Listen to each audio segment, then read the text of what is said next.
Hello guys, I am again here to explain P block family. P block family in our syllabus is divided into four parts: nitrogen family, oxygen family, halogen family and inert gases.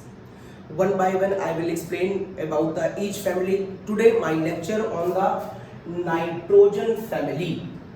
This family is also known as nicogens. It is a Greek word.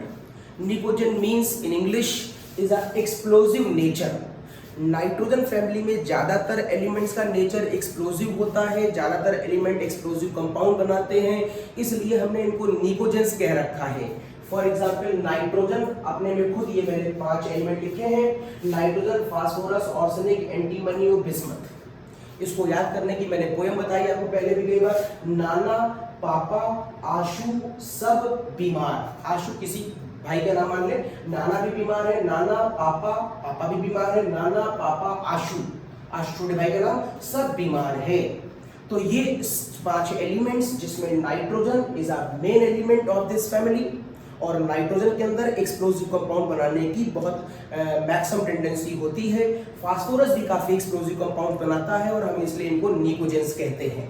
तो यहाँ से इस chapter से mainly reasoning based question develop होते हैं. तो हम one by one क्वेश्चनों को लेते हैं. तो पहला क्वेश्चन तो ये बन सकता है कि write down the electronic configuration of these elements and justify that these elements are belongs to the P block. तो सिंबॉलिक में कुछ लोगों के बारे में बताता हूं आपको. नाइट्रोजन का atomic number 7, 1s2, 2s2, 2p3. और ये देखिए 1s2, 2s2, 2p3. और ये देखिए नाइट्रोजन का outer most electron p orbital में जा रहा है या 2p सबशेल में जा रहा है, इसलिए इसे मैं p ब्लॉक एलिमेंट कहूंगा. या अगर मैं आपसे कहता हूं बात फास्फोरस की, तो ये है 1s2, ये है 2s2, ये है 2p6, ये है 3s2, 3p3. और जब 3 आ जाता है तो आपको मालूम है उस शेल के अंदर D नाम की भी सब शेल होती है, तो ये मैं लिख दूंगा 3d0. Doesn't matter. ध्यान से देखिए, इसका आउटर मोस्ट इलेक्ट्रॉन अभी भी P में ही जा रहा है, इसलिए अभी भी हम इनको P ब्लॉक एलिमेंट्स कहेंगे. तो हम इनको P ब्लॉक एलिमेंट्स क्यों कहते हैं? क्योंकि इनका लास्ट इलेक्ट्रॉन P सबशेल में जाता है. ओके नाउ अब मैं अगर आपसे पूछूं कि क्या वजह है कि इसको मेंडलीफ टेबल में 15th ग्रुप में सपोज किया गया है according to modern concept. 15 group में इसको डील करने के पीछे वजह है कि अगर आप एक बार मेंडलीफ टेबल देखें तो सबसे पहले आपको 2 यहाँ ग्रुप दिखाई देते हैं जिसको आप S कहते हैं. उसके बाद आपको यहाँ D दिखाई देता है और उसके बाद आपको यहाँ कहीं P दिखाई देता है. कुछ ऐसा अरेंजमेंट होता है. यहाँ पर आप इसे ग्रुप नंबर 1 कह लें, इसे ग्रुप नंबर 2 कह लें. और आपको अच्छी तरह मालूम है D 10 ग्रुप्स का बना होता है, D1 से लेकर D10 तक. तो यहाँ पर आते आते 12 यूज हो गए, 2 ये 10 ये 12. अब ये हो गया आपका 11, इसके बाद वाला सॉरी ये हो गया आपका 13, 12 तो यही हो गया है, 2 और 10, 13, उसके बाद आएगा 14, उसके बाद आएगा 15. And this is the cause जब मैं नाइट्रोजन फैमिली डिस्कस करता हूं तो मैं 15th ग्रुप की बात करता हूं जहां पर आता है नाना, पापा, आशु सब बीमार. अब मैंने इसको इस थर्ड रो में ही क्यों माना? क्योंकि ऊपर आप देख लें P के आउटर मोस्ट शेल में 3 इलेक्ट्रॉन हैं. अगर P के आउटर मोस्ट शेल में 1 इलेक्ट्रॉन होता तो मैं उसको यहां पर लिखता. अगर P के आउटर मोस्ट शेल में 2 होते तो मैं यहां लिखता. P में 3 है तो मैं यहां लिखूंगा. अगर P में 4 होते तो मैं यहां लिखता, या फिर इसके बाद मैं यहां लिखता, या फिर इसके बाद मैं यहां पर लिखता. तो जब मैं नाइट्रोजन फैमिली डिस्कस करूंगा तो ये लाइन डिस्कस करने जा रहा हूं. इसके बाद ऑक्सीजन फैमिली में ये लाइन डिस्कस करूंगा. इसके बाद हाइड्रोजन फैमिली में ये लाइन डिस्कस करूंगा. और उसके बाद इनर्ट गैसेस में मैं ये लाइन डिस्कस करूंगा. तो मैंने आपको 2 क्वेश्चनों के आंसर दे दिए कि why this elements are known as P block elements because all the last electrons are present in P subshell. दूसरा, why they are present in the 15th group of the modern Mendeleev table because यहां शुरू होता है P1, ये है P2 और ये है P3, तो सारे एलिमेंट्स इस थर्ड रो में आ रहे होंगे।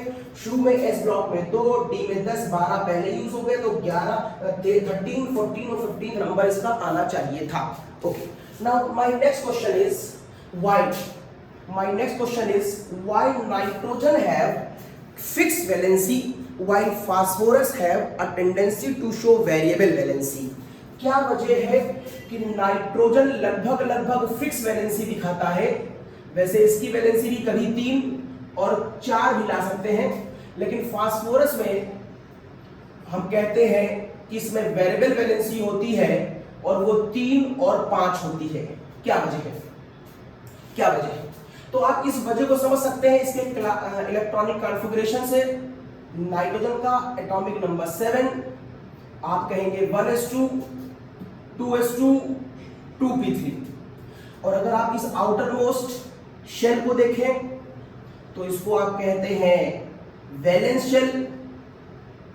It is your valence shell, जहां पर 2 इलेक्ट्रॉन आपको यहां दिखाई दे रहे हैं आउटर मोस्ट शेल के। अंदर वाली शेल से मतलब नहीं होता क्योंकि वो बॉन्डिंग में पार्टिसिपेट नहीं करती, तो नाइट्रोजन आपको कुछ ऐसे दिखाई देगा। अब बहुत नॉर्मल केस में देखिए, इसके पास 3 इलेक्ट्रॉन अनपेयर्ड है। अगर इसके 3 इलेक्ट्रॉन अनपेयर्ड हैं तो इससे कोई भी बहुत आराम से पेयरिंग कर सकता है। आपके घर में जो अनमैरिड लोग हैं, आपके घर में जो किसी का भी जो अनमैरिड होते हैं उनकी हम मैरिज कराते हैं, वो पेयर्ड होते हैं। जनरली जो पेयर्ड होते हैं वो जनरली पार्टिसिपेट नहीं करते बॉन्ड फॉर्मेशन में। तो ये 3 अनपेयर्ड लोग हैं, ये किसी से पेयरिंग करेंगे, ये किसी से कपल बनाएंगे। अब अगर ये किसी से पेयरिंग कर ले, ये किसी से पेयरिंग करेगा और ये किसी से पेयरिंग करेगा, तो आप कहेंगे सर इसकी वैलेंसी इस समय कितनी आ रही है? 3 आ रही है।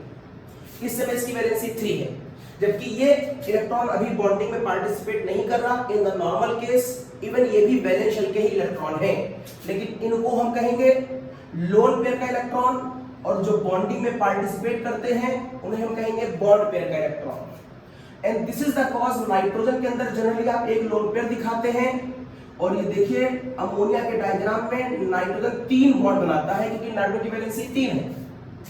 ठीक है, अब नाइट्रोजन 3 लो इलेक्ट्रोनेगेटिव से भी बॉन्ड बना सकता है इस केस में, और ये 3 हाई इलेक्ट्रोनेगेटिव एलिमेंट से भी बॉन्ड बना सकता है। ये देखिए, अगर यहां पर फ्री इलेक्ट्रॉन अनपेयर्ड है तो ये लो इलेक्ट्रोनेगेटिव से कंबाइन करेगा कि हाई से करेगा? आप कहेंगे दोनों से कंबाइन कर सकता है। अगर कहीं खुले पैसे पड़े हैं, एग्जाम्पल समझिए, अगर कहीं खुले पैसे पड़े हैं तो बताओ उसे शरीफ आदमी उठाएगा कि चोर उठाएगा?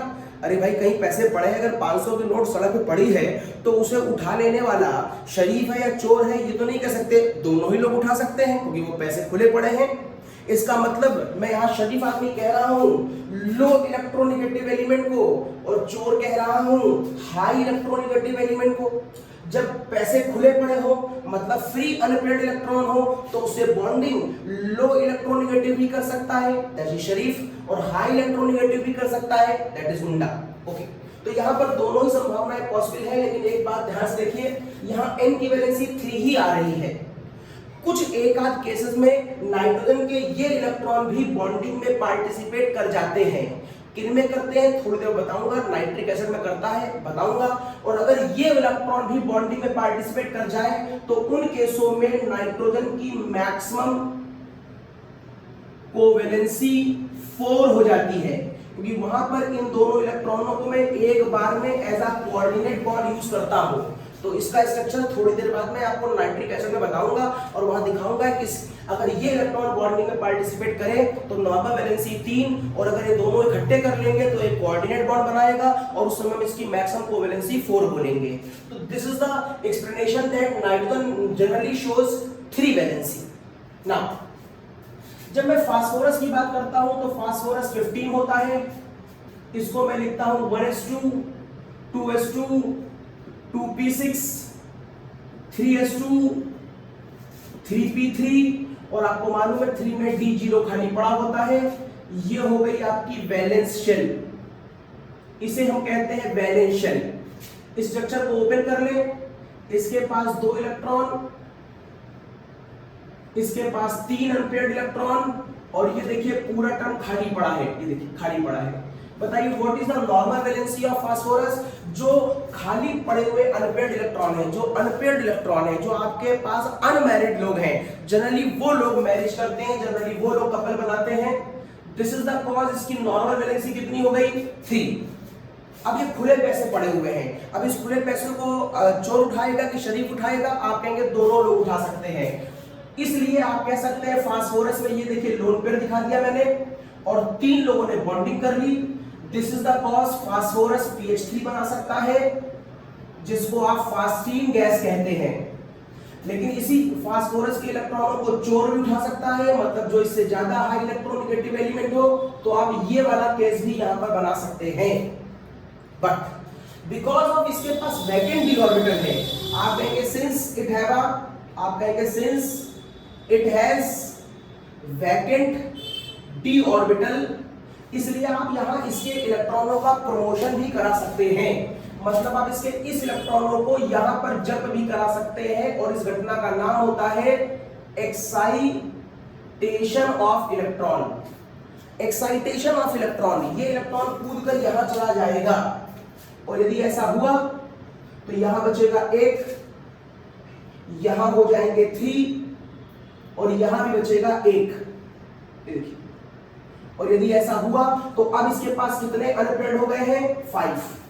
तो अगर कोई पूछे कि फास्फोरस में वेरिएबल वैलेंसी क्यों है, 3 और 5 क्यों है, तो आप कहेंगे 5 इसलिए है क्योंकि फास्फोरस में वैकेंट डी ऑर्बिटल है।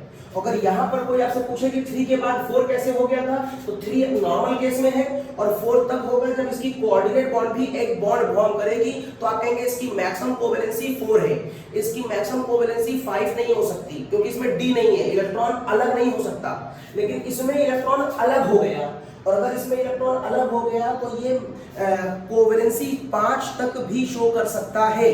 ओके, इस समय ये वैलेंसी जब 5 शो करेगा तो किस डायग्राम को बना सकता है? इस समय ये PCl5 बना सकता है, यहां Cl, यहां Cl, यहां Cl। इस समय ये PF5 भी बना सकता है। ओके, क्योंकि क्लोरीन और फास्फोरस दोनों की इलेक्ट्रोनेगेटिविटी फास्फोरस से ज्यादा है। इसका मतलब इस इलेक्ट्रॉनों को क्लोरीन और फ्लोरीन जैसे एलिमेंट जिसकी इलेक्ट्रोनेगेटिविटी फास्फोरस से ज्यादा हो, वो इसके इलेक्ट्रॉनों को विड्रॉ कर सकते हैं। लेकिन क्या आपको लगता है कि यहां पर PH5 भी संभव है? नहीं, यहां PH3 जो संभव है, PH5 संभव नहीं है। क्यों? आपकी तिजोरी में रखे हुए पैसे, ये तिजोरी में रखे पैसे हैं, ये खुले पड़े पैसे थे, ये तिजोरी में रखे हुए पैसे को कौन छीन के लाएगा? कोई शरीफ या कोई गुंडा? वो शरीफ नहीं छुएगा, वो गुंडा छुएगा। गुंडे का मतलब यहाँ पर हाई इलेक्ट्रोनेगेटिव एलिमेंट से है। इसका मतलब इस इलेक्ट्रॉनों को कोई ताकतवर एलिमेंट छीन सकता है, लेकिन इसको कोई लो इलेक्ट्रोनेगेटिव एलिमेंट नहीं छीन सकता। मींस प्रमोशन ऑफ इलेक्ट्रॉन यहाँ पर H नहीं करा सकता, लेकिन फ्लोरीन, क्लोरीन या ऑक्सीजन जो फास्फोरस से ज्यादा इलेक्ट्रोनेगेटिव हैं, वो इस घटना को अंजाम दे सकते हैं। तो एग्जाम में अगर क्वेश्चन आ गया कि PH5 is not possible but PCl5 is possible, तो आप क्या कहोगे?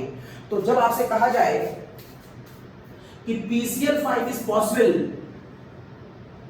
PCl5 is possible but PH5 is not possible, तो आप ये कहना कि दोनों में फास्फोरस प्रेजेंट है और दोनों में वैकेंट डी ऑर्बिटल तो होती है, वैकेंट डी ऑर्बिटल तो है, लेकिन ये वैकेंट डी ऑर्बिटल के साथ साथ इलेक्ट्रॉनों का प्रमोशन करा सकता है, और ये इलेक्ट्रॉनों का प्रमोशन नहीं करा सकता। मतलब कंपाउंड के बनाने के लिए 2 चीजें इंपॉर्टेंट हैं, एक तो उसमें वैकेंट डी ऑर्बिटल होनी चाहिए, और दूसरा वहां पर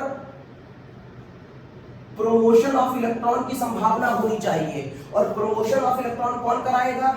हाई इलेक्ट्रोनेगेटिव कहलाएगा। देखिए यहाँ फास्फोरस है तो वैकेंट डी भी है, और Cl एक ताकतवर एलिमेंट है तो प्रमोशन भी हो जाएगा।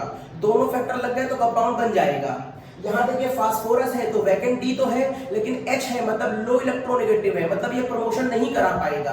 This is the cause. आप कहेंगे यहाँ पर एक फैक्टर लग रहा है और एक फैक्टर नहीं लग रहा, दिस इज द कॉज। ये बोलो, दिस इज द कॉज, ये PH4 नहीं बना सकता। तो ये कंपाउंड का एक रीजन। यहाँ पर क्वेश्चन और डेवलप होता है ऐसा ही, क्या रीजन है कि PCl5 बनता है लेकिन NCl5 नहीं बनता? What is the reason? PCl5 is possible but NCl5 is not possible। अगर ये आए तो फिर मैंने आपसे कहा था 2 ही फैक्टर बताने हैं, तो आप कहेंगे इसके पास दोनों फैक्टर काम कर रहे हैं। देखिए इसके पास वैकेंट डी ऑर्बिटल भी है और ये प्रमोशन ऑफ इलेक्ट्रॉन भी करा सकता है। जबकि यहां देखिए इस केस में पहला फैक्टर काम नहीं कर रहा, नाइट्रोजन में वैकेंट डी ऑर्बिटल नहीं होती, इवन दो Cl के अंदर प्रमोशन ऑफ इलेक्ट्रॉन कराने की संभावना आप मान सकते हैं, हाई इलेक्ट्रोनेगेटिव है, इवन दो नाइट्रोजन और क्लोरीन की इलेक्ट्रोनेगेटिविटी बराबर होती है। फिलहाल आपसे कितना कह दीजिए कि नाइट्रोजन के अंदर वैकेंट डी ऑर्बिटल नहीं है, this is the cause NCl5 नहीं बनेगा लेकिन PCl5 बनेगा। तो ये इलेक्ट्रॉनिक कॉन्फ़िगरेशन से डेवलप होने वाले कुछ क्वेश्चंस। मैं आगे बढ़ रहा हूं। एक हेडिंग आती है इसी में इनर्ट पेयर इफेक्ट, एक हेडिंग आती है इसी में इनर्ट पेयर इफेक्ट। तो यहां पर दो क्वेश्चन बनते हैं, एक तो ये कि इनर्ट पेयर इफेक्ट क्या होता है और एक क्वेश्चन बनता है कि क्या रीजन है कि PCl5 पॉसिबल है लेकिन BiCl5 पॉसिबल नहीं है। इवन तो इसके पास भी वैकेंट डी ऑर्बिटल है और इसके पास भी वैकेंट डी ऑर्बिटल है, ये भी एक हाई इलेक्ट्रोनेगेटिव एलिमेंट है और ये भी एक हाई इलेक्ट्रोनेगेटिव एलिमेंट है।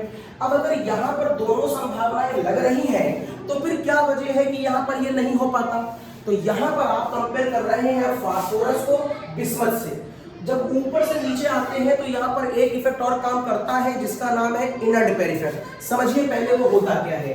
तो मैं बताने जा रहा हूं आपको इनर्ट पेयर इफेक्ट।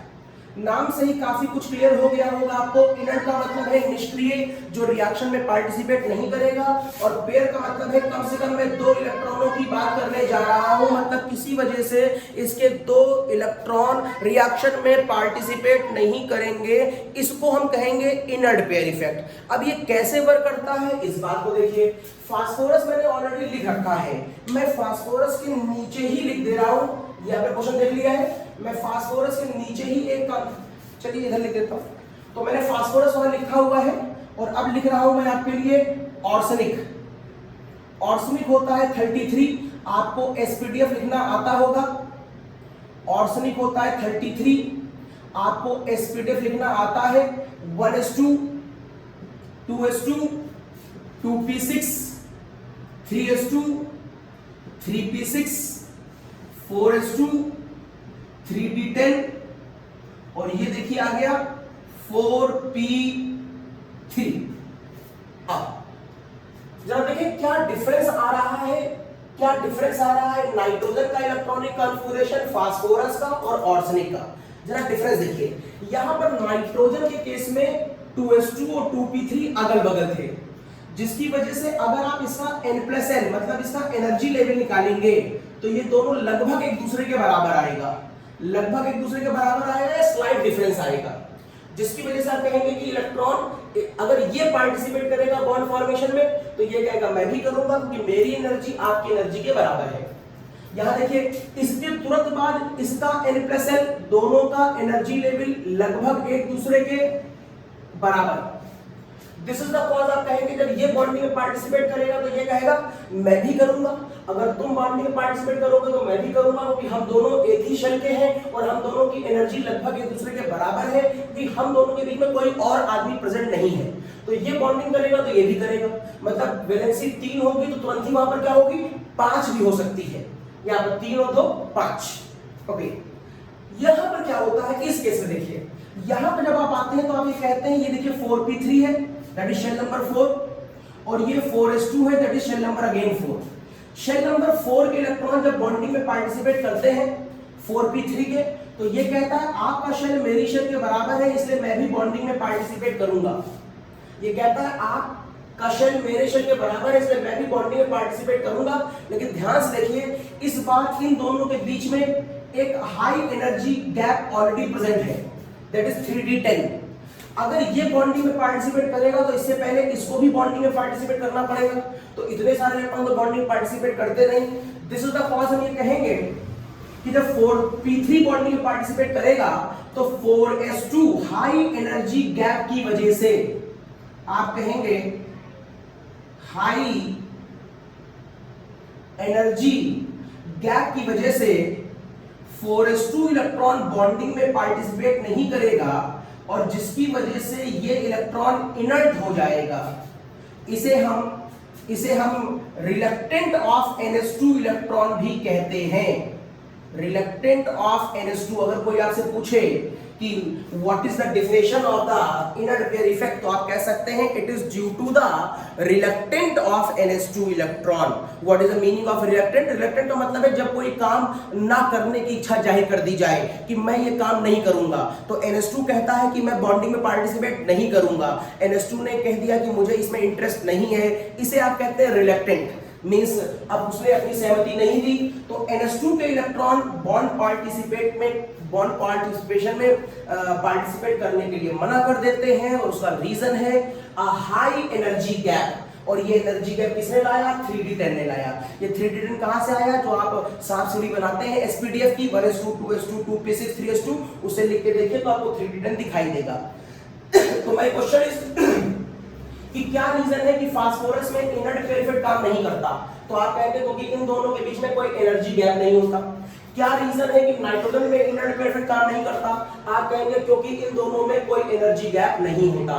ये पार्टिसिपेट करेगा तो ये भी करेगा, ये पार्टिसिपेट करेगा तो ये भी करेगा। तो फिर यहाँ पर इनर रिपेयर इफेक्ट क्यों काम करता है? क्योंकि SPDF लिखते समय इन दोनों के बीच में एक एनर्जी गैप आता है, जिसकी वजह से इन दोनों के 4s2 और 4p3 के इलेक्ट्रॉनों का एनर्जी गैप काफी बड़ा हो जाता है। तो अगर ये पार्टिसिपेट करेगा तो ये वाला पार्टिसिपेट नहीं कर पाएगा। अब तुम जैसे जैसे ऑर्सनी से एंटीमनी और एंटीमनी से बिस्मथ की तरफ नीचे बढ़ते हो, तो मैं कॉन्फ़िगरेशन नहीं लिख रहा हूं, काफी लंबा हो जाएगा, आप लिख के देख लीजिएगा। तो आप ऐसा करेंगे तो आप ये पाएंगे कि ये गैप और बड़ा हो जाएगा। अब यहां पर हो जाएगा 5s2, यहां पर हो जाएगा 5p3, और यहां पर दो घर आपको दिखाई देंगे, मतलब ये एनर्जी गैप और बड़ा हो गया। और अगर आप और नीचे जाएंगे तो आपको मिलेगा 6s2, यहां मिलेगा आपको 6p3, और इसके बीच आपको ये गैप और बड़ा मिलेगा। अब आपको यहां पर 3 घर मिलने लगेंगे। मींस जैसे जैसे आप ऊपर से नीचे जाएंगे वैसे वैसे 4s2 के बॉन्ड फॉर्मेशन में पार्टिसिपेट होने की संभावनाएं एकदम खत्म होने लगेंगी।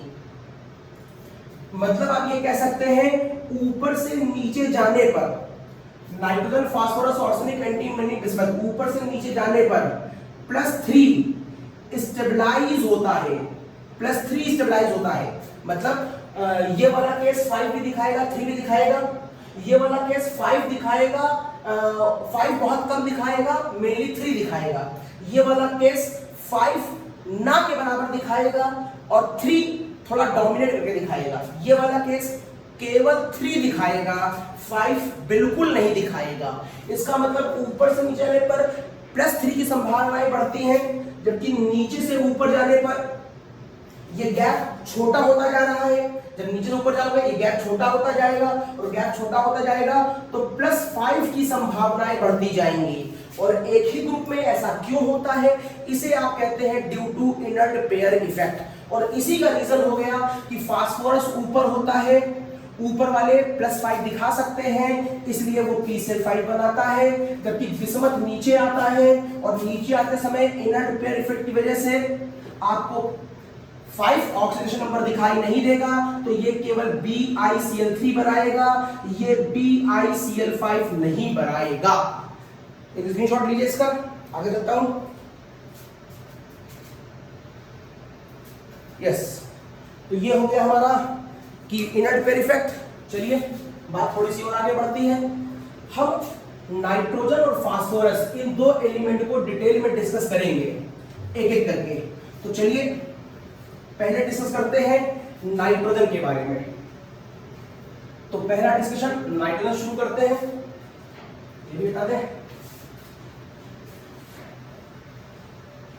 यस, नाइट्रोजन मैंने पहले बता दिया है आपसे कि नाइट्रोजन की नॉर्मल वैलेंसी 3 होती है, और उस वैलेंसी को जस्टिफाई करने के लिए आप इसका स्ट्रक्चर दिखा सकते हैं। ये देखिए नाइट्रोजन की वैलेंसी 3 डायग्राम पे देखा होगा। नाइट्रोजन के आउटर मोशन में कितने इलेक्ट्रॉन? 5। देखिए एक लोन पे इधर भी नाइट्रोजन के आउटर मोशन में 5, 3 बॉन्डिंग में पार्टिसिपेट। ये देखिए इस समय इस नाइट्रोजन की वैलेंसी कितनी है? 3। नॉर्मली नाइट्रोजन की वैलेंसी 3 होती है, और नाइट्रोजन इस तरह से अपनी वैलेंसी को सेटिस्फाई कर लेता है। लेकिन नाइट्रोजन के जस्ट नीचे एक एलिमेंट आता है फास्फोरस। यहां पर आपको एक सिग्मा, यहां पर आपको एक सिग्मा और 2 पाई दिख रही हैं, लेकिन नाइट्रोजन के जस्ट नीचे आता है फास्फोरस। जब मैं फास्फोरस को देखता हूं तो मैं देखता हूं फास्फोरस को ऐसे फॉर्मूले में कन्वर्ट करते हैं और इसका स्ट्रक्चर कुछ इस तरीके का होता है।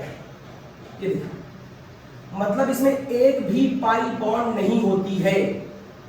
वैलेंसी 3 होती है, 2 सेटिस्फाई हो गई है, एक इधर से कर लो और एक इधर से कर लो, और ये इसके ऊपर lone pair. Number of valency बराबर नंबर ऑफ डंडे होते हैं, ये बात मैं पहले कहीं बता चुका हूं। जिसकी जितनी वैलेंसी उसके उतने डंडे। अब यहाँ क्वेश्चन डेवलप होता है कि दोनों ही एक ही फैमिली में होते हैं, फिर ये पाई बनाता है लेकिन ये पाई नहीं बनाता, ऐसा क्यों हो रहा है? तो आपने केमिकल बॉन्डिंग में फर्स्ट ईयर में पढ़ा है कि पाई बॉन्ड के बनने की सबसे अच्छी पॉसिबिलिटी क्या है? Maximum possibility to form pi bond. तो सबसे बढ़िया पाई बॉन्ड बनती है जब ओवरलैपिंग 2p की होती है। उसके बाद बनती है जब ओवरलैपिंग 3p की होती है। उसके बाद बनती है जब ओवरलैपिंग 4p की होती है। मैं सच बताऊं, सबसे बढ़िया पाई बॉन्ड केवल यही बनती है, बाकी सारी पाई बॉन्डें बहुत ही बेकार, आप सपोज करिए कि नहीं बनती है। इसका मतलब है जब ओवरलैपिंग साइड वाइज छोटे घरों में होती है तो बढ़िया पाई बॉन्ड बनती है। उसके पीछे वजह है, इस समय यहाँ छोटा घर है तो इलेक्ट्रॉन डेंसिटी कम होगी, इसलिए यहाँ रिपल्शन इनके बीच में कम होता है। वैसे पाई बॉन्ड काफी वीक होती है क्योंकि यहाँ पर रिपल्शन ही रिपल्शन होता है, लेकिन 2p में रिपल्शन कम होता है। जब तुम 3p में जाओगे तो तुमको एक घर बड़े करने पड़ेंगे और घर बड़ा करने के चक्कर में फोर्स ऑफ रिपल्शन क्या करेगा? बढ़ जाएगा। अगर तुम 4p में जाओगे तो तुमको ये और बड़ा करना पड़ेगा, जिससे इनके बीच रिपल्शन और बढ़ जाएगा। This is the cause pi bond के बनने की संभावना खाली यहीं पर दिखाई देगी, फिर फोर्स ऑफ रिपल्शन बढ़ता जाएगा तो पाई बॉन्ड नहीं बनेगी। अब आपको मालूम है नाइट्रोजन के इलेक्ट्रॉनिक कॉन्फ़िगरेशन में 1s2, 2s2 और 2p3 आता है। अगर नाइट्रोजन के आउटर मोस्ट में 2p आता है, इसका मतलब है इस वाले घर में भी 2p होगा और इस वाले घर में भी 2p होगा। दिस इज द कॉज ये दोनों आपस में मिलकर के एक सिग्मा और 2 पाई बॉन्ड बना सकते हैं, क्योंकि 2p पाई बॉन्ड बनाता है। आप ये क्यों कह रहे हैं कि ये पाई बॉन्ड बनाए? क्योंकि आपको मालूम है p में 3 घर होते हैं, px, py और pz। अगर मैं एक p ऐसे बना दूं, दूसरा p ऐसे बना दूं और तीसरा p ऐसे बना दूं, ये एक एटम हो गया। दूसरा एटम आइए n का,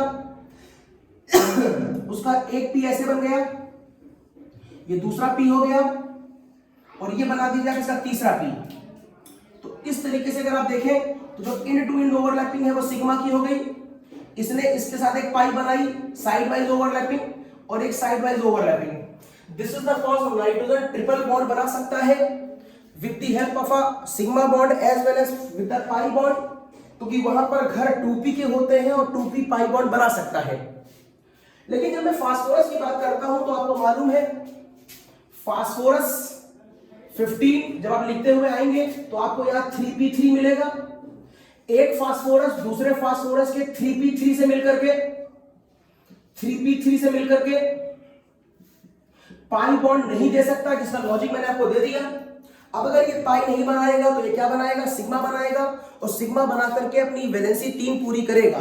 दिस इज द कॉज ये अपनी वैलेंसी पूरी करने के चक्कर में एक से कंबाइन करता है, फिर एक से कंबाइन करता है, फिर एक से कंबाइन करता है, फिर एक से कंबाइन करता है, और इस तरह से ये सिग्मा बॉन्ड बना बना के तब तक कंबाइन करता है जब तक इसको स्टेबिलिटी ना मिल जाए। और इस तरीके से करते करते सारी सिग्मा बॉन्ड बनाता है, इसके पास कोई पाई बॉन्ड नहीं होती, और आप कहते हैं इस तरीके से ये p4 के स्ट्रक्चर तक पहुंच जाता है। तो ये क्वेश्चन का आंसर हो गया कि why nitrogen form a pi bond and phosphorus can not. Why nitrogen have a formula N2 and phosphorus have a formula P4 even though both are present in the same group? Okay, now next question. मैं nitrogen को ही elaborate करूंगा, phosphorus को थोड़ी देर बाद करूंगा। तो मैं वापस नाइट्रोजन के ऊपर आ गया। अगर मैं आपसे कहूं कि बताओ नाइट्रोजन ऑक्सीजन से, अच्छा नाइट्रोजन आपके सामने आ गई है, तो पहला क्वेश्चन ये उठता है कि नाइट्रोजन बनती कैसे है। तो चलिए हम लोग देखते हैं method of preparation of nitrogen, बहुत इंपॉर्टेंट है आपके एकेडमिक के लिए। तो ये बनाता हूं मैं अमोनियम डाइक्रोमेट से। अमोनियम डाइक्रोमेट ये ऑरेंज कलर का होता है, आपने हाई स्कूल में इसको करा होगा। हीटिंग इफेक्ट का प्रोसेस आपने लैब में कराया जाता है आपको। अगर अमोनियम डाइक्रोमेट को गर्म कर दिया जाए, अगर आपको हाई स्कूल एक्सपेरिमेंट याद हो तो बर्नर में टेस्ट ट्यूब में एक पाउडर रखते थे हम लोग ऑरेंज रंग का, और उसे बंसन बर्नर पे रखते थे, तो थोड़ी देर बाद वहां से थोड़ी देर बाद वहां से ग्रीन कलर के पार्टिकल्स बाहर निकलते थे। तो वो ग्रीन कलर के पार्टिकल्स किसके होते थे देखते हैं। जब कभी नाइट्रोजन कंटेनिंग कंपाउंड को आप गर्म करते हैं तो दुनिया का सबसे हाईली स्टेबल कंपाउंड कौन सा है, nitrogen. This is the cause, अगर कंपाउंड को गर्म करेंगे तो सबसे हाईली स्टेबल स्पीशीज पहले बनेगी। तो यहां पर बनने की संभावना पहले किसकी है, नाइट्रोजन की। देखिए यहां पर नाइट्रोजन दिखाई दे रहा है। एक और रूल है, अगर कभी किसी रिएक्शन के रिएक्टेंट में हाइड्रोजन और ऑक्सीजन दिखाई दे रहा है तो वो वाटर जरूर बनाएगा। तो कितने दिखाई दे रहे हैं, 4 दूनी 8, तो 8 लोग मिलकर यहां क्या बना सकते हैं, 4:2। तो मैंने आपको रूल बताया कि अगर आपको नाइट्रोजन कंटेनिंग कंपाउंड में नाइट्रोजन दिखाई दे रहा है तो वो प्रोडक्ट में N2 गैस जरूर देगा। पूरी केमिस्ट्री में H और O दिखाई दे रहा है तो पानी जरूर बनाएगा। उसके बाद जो बच गया वो लिख दो, क्या बच गया, Cr2, O कितने थे 7, 4 तुमने यहां ले लिए तो क्या बच गया, Cr2O3। और यही कंपाउंड आपको ग्रीन कलर का दिखाई देता है। हवा में क्यों उड़ता है, वैसे पार्टिकल है, हवा में उड़ता है N2 गैस की वजह से, क्योंकि वहां से गैस बाहर निकल रही थी तो Cr2O3 के पार्टिकल भी वहां से बाहर आते हैं, तो पूरा टेस्ट ट्यूब ऊपर से ग्रीन कलर की हो जाती है। तो ये N2 गैस बनाने का एक तरीका। वैसे आप N2 गैस लैब में अमोनियम नाइट्राइट और अमोनियम नाइट्रेट, मैं कंपेयर करा दे रहा हूं दोनों को, ये है नाइट्रेट और ये है नाइट्राइट। आप N2 गैस अमोनियम नाइट्राइट को गर्म करके भी बना सकते हैं, अमोनियम नाइट्राइट। फिर जरूर लगा दो, अगर नाइट्रोजन दिखाई दे रहा है तो गर्म करने पर N2 गैस जरूर देगा, और जो बच गया H2 और O तो वो क्या बना लेगा, वाटर, और ये हो गई इसकी बैलेंस इक्वेशन। अगर आपको मैं अमोनियम नाइट्राइट की जगह पर अमोनियम नाइट्रेट दे देता तो गर्म करोगे तो फिर यहां से N2 गैस निकल जाएगी, और H2 और O तो यहां से वाटर निकल जाएगा। सही है, कुछ अनबैलेंस दिखाई दे रहा है क्या, हाँ। यहां पर ऑक्सीजन 3 थे, अभी तो आपने 2 ही यूज करे, इसका मतलब है ये वाला ऑक्सीजन O से ही कंबाइन करके N2O बना लेता है। मींस आप इस मेथड से नाइट्रोजन गैस नहीं बना पाते, ये तो नाइट्रस ऑक्साइड बन गया है, इसे लॉफिंग गैस कहते हैं। कंपैरेटिवली स्टडी कराने के लिए मैंने बताया था कि नाइट्राइट और नाइट्रेट में डिफरेंस आ जाता है, तो N2 गैस यहां से बनी है, यहां से बनी है, यहां से नहीं बनी है। एक और बहुत अच्छा केस है आपका एजाइड का केस। एजाइड का फॉर्मूला जनरली N3-1 होता है, और अगर हम इसमें सोडियम लगा दें तो इसका नाम हो जाता है सोडियम एजाइड। और अगर मैं इस पे बेरियम लगा दूं तो बेरियम की वैलेंसी चूंकि 2 होती है तो आप इसे बेरियम एजाइड ऐसे लिख सकते हैं। कहते हैं अगर इसे गर्म किया जाए, हीटिंग इफेक्ट, गर्म किया जाए तो क्या होगा, बता दिया मैंने। नाइट्रोजन अवेलेबल है तो गर्म करने पर आप क्या निकालेंगे, N2 गैस, लेकिन यहाँ 3 है, निकालनी 2 है, तो बैलेंस करने के लिए यहाँ 2 कर लो। अब यहाँ पर 3N2 गैस निकल जाएगी और सोडियम नाम का मेटल अलग हो जाएगा। यहाँ पर 3 दूनी 6 तो कोई दिक्कत तुमको नहीं होगी, और यहाँ पर बेरियम अलग हो जाएगा। तो इन मेथड से मैं N2 गैस बना सकता हूं। Now the question, sir azide का स्ट्रक्चर हमने कभी नहीं देखा, एजाइड का जनरली बुक में दिया भी नहीं है, आप देख लीजिए कैसा स्ट्रक्चर होता है एजाइड का। लुईस डॉट स्ट्रक्चर, एजाइड में 3 N है और 1 माइनस है, माइनस का मतलब एक एक्स्ट्रा इलेक्ट्रॉन है।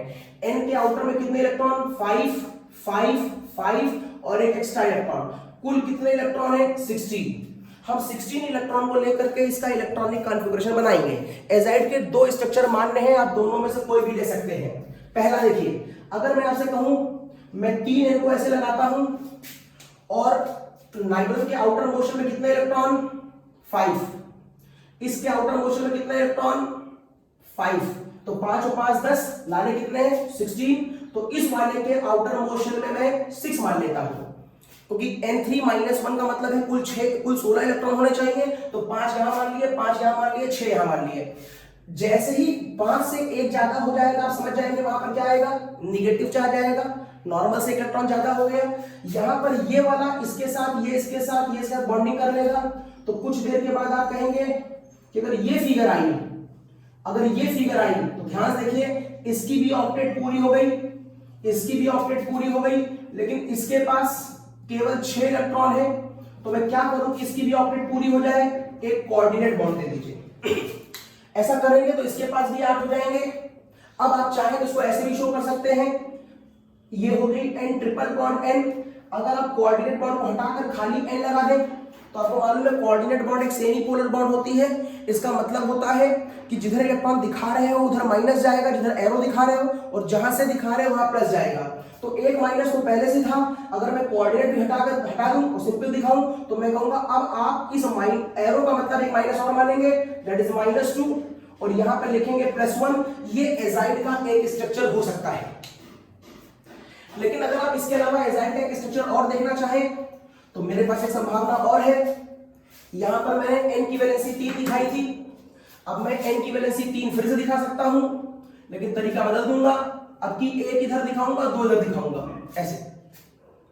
कुल कितने इलेक्ट्रॉन दिखा रहे हैं? 16 का मतलब है 1 2 3 4 5, 1 2 3 4 5, यहां पर 1 2 3 4 5 6, और ये आ गया माइनस। इसके पास 5, इसके पास 5, इसके पास 6 मैंने दिखाए हैं, ठीक है। ये इसका मैंने बनाया एक स्ट्रक्चर। अब देखिए यहां पर क्या दिक्कत आ रही है, अगर मैं ऐसा करता हूं तो दिक्कत क्या है। इसके पास अपने 5, एक यहां से लिया 6, एक यहां से लिया 7, एक यहां से लिया 8, इसकी ऑक्टेट पूरी हो गई। इसके पास 6 थे, 2 यहां से लिए तो सर इसकी भी ऑक्टेट पूरी हो गई। इसके पास 5 अपने, एक यहां से लेते तो कितने हो गए? 6। अब 6 है तो आपको क्या करनी पड़ेगी? तो ऑक्टेट पूरी करनी पड़ेगी। तो इस वाले इलेक्ट्रॉन से आप इसको एक कोऑर्डिनेट बॉन्ड दे दो। अब देखो इसके पास भी 8 हो गए। लेकिन यदि आप चाहें तो इस डायग्राम में कोऑर्डिनेट बॉन्ड को हटा करके क्या दिखा सकते हैं? सिंगल बॉन्ड, डबल बॉन्ड, और ये है आपके पास माइनस, ये वाला। कोऑर्डिनेट हटाओगे तो सिंगल बॉन्ड लगा दो, जिधर से इलेक्ट्रॉन आ रहा है वहां प्लस दिखाओ, जिधर जा रहा है वहां माइनस दिखाओ। तो जनरली आपकी किताबों में अगर आप देखें अच्छी बुक्स में तो वहां पर ये डायग्राम दिया हुआ है। तो आप समझिए एजाइड का ये डायग्राम कैसे आया, और ये डायग्राम के साथ साथ ये डायग्राम भी वहां पर मेंशन कर सकते हैं। तो this is the structure of azide. Okay, मैं आगे बढ़ता हूं। तो मैंने अभी अभी नाइट्रोजन बनाना सीख लिया है। अब अगर नाइट्रोजन बन गया है तो मैं उसकी प्रॉपर्टीज पढ़ना चाहता हूं। तो नाइट्रोजन की प्रॉपर्टीज में सबसे अच्छा ये है, नाइट्रोजन की प्रॉपर्टीज में सबसे अच्छा ये है कि अगर आप नाइट्रोजन की रिएक्शन ऑक्सीजन से कराएं तो क्या क्या होने की संभावनाएं हैं। अगर नाइट्रोजन की रिएक्शन आप ऑक्सीजन से कराते हैं तो बहुत सारी संभावनाएं हैं। यहां पर नाइट्रिक ऑक्साइड बन सकता है, यहां पर नाइट्रस ऑक्साइड बन सकता है, यहां पर NO2 बन सकता है, यहां पर N2O4 बन सकता है, यहां N2O3 बन सकता है, और यहां N2O5 बन सकता है। नाइट्रोजन ऑक्सीजन से मिलकर के इतने सारे अपने नॉन मेटेलिक ऑक्साइड दे सकता है। यहां क्वेश्चन आपसे आता है कि बताओ इनके स्ट्रक्चर कैसे होंगे। What is the structure of all the oxides of the nitrogen. चलो जल्दी जल्दी स्ट्रक्चर बना लेते हैं। तो नाइट्रिक ऑक्साइड का स्ट्रक्चर तो बहुत सिंपल ऐसा ही होगा, क्योंकि ऑक्सीजन की वैलेंसी 2 होती है, ऑक्सीजन की वैलेंसी 2। तो आपको इस तरह का स्ट्रक्चर बनाना होगा, आपको इस तरह का स्ट्रक्चर दिखाना होगा नाइट्रिक ऑक्साइड का। This is the structure of nitric oxide.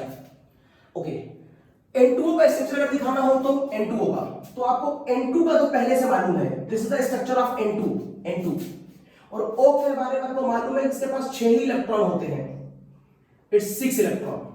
आपको मालूम है यहां पर एक कोऑर्डिनेट बॉन्ड भी होती है।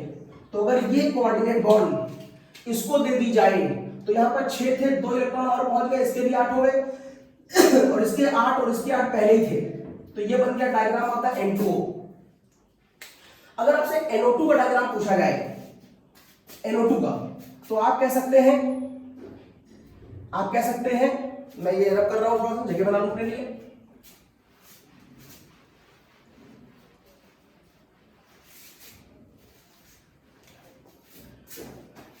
तो यहां बना रहा हूं मैं NO2 का डायग्राम। कैसे? N की सराउंडिंग में कितने लोग? 2। N के पास कितने इलेक्ट्रॉन? 5। इसके पास कितने इलेक्ट्रॉन? 6। इसके पास कितने इलेक्ट्रॉन? 6। तो एक डबल बॉन्ड यहां पर दीजिए आप। अगर यहां पर आप एक डबल बॉन्ड बनाते हैं तो यहां पर हो जाएंगे 8। यहां 5 थे, 2 आगे कितने हो गए? 5 थे, 2 आगे कितने हो गए? 7। अब इसके पास 7 हो गए हैं और इसके पास 6 है, तो क्या आप यहां पर एक कोऑर्डिनेट बॉन्ड दे सकते हैं? यस। अगर मैंने यहां पर एक कोऑर्डिनेट बॉन्ड दे दी तो ऊपर 6 थे, कितने हो गए? 8। लेकिन ऐसा करने से इस वाले N की स्टेबिलिटी तो पूरी नहीं हुई, इस वाले N के पास तो साथ ही है। This is the cause NO2 is a unstable molecule, this is the cause NO2 is a unstable molecule, और वो बहुत जल्दी ही अपने इस वाले एलिमेंट की स्टेबिलिटी पूरी करना चाहता है।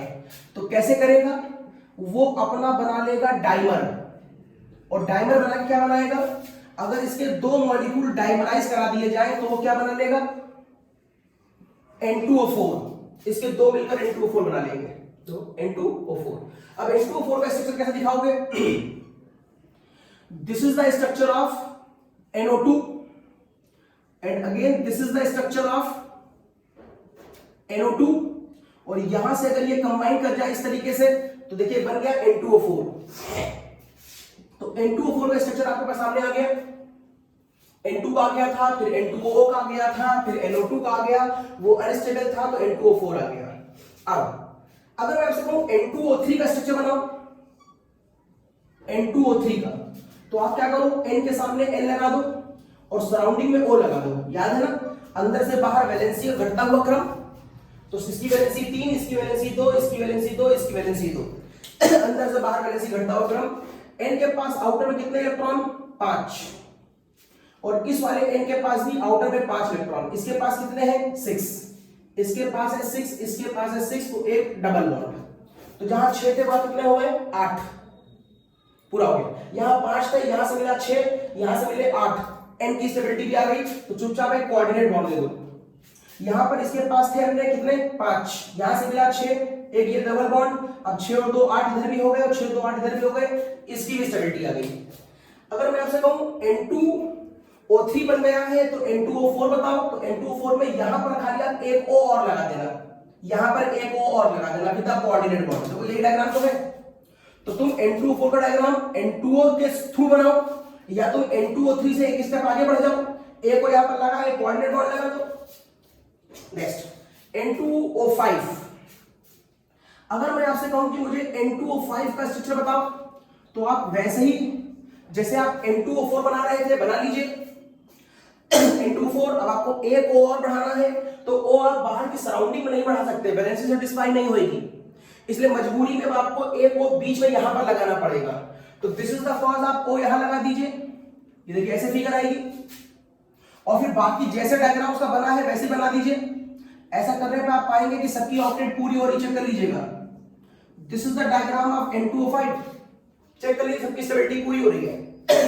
इसके पास 6 थे, 2 यहां से मिल गए 8, इसके पास 6 थे, 2 यहां से मिल गए 8, इसके पास 5 थे, 2 यहां से मिले 7, एक यहां से मिला 8, इसके पास 6 थे, एक यहां से 8, चेक कर लो सबकी पूरी हो गई है। अब इसके बाद जब डायग्राम बन गया है तो ये पूछा जाता है कि बताओ इन लोगों के नेचर कैसे हैं, ये ऑक्साइड्स एसिडिक हैं कि बेसिक हैं। तो मैं मेनली आपको नीचे के 3 ऑक्साइड्स के बारे में बताता हूं, जिसमें सबसे इंपॉर्टेंट है N2O5।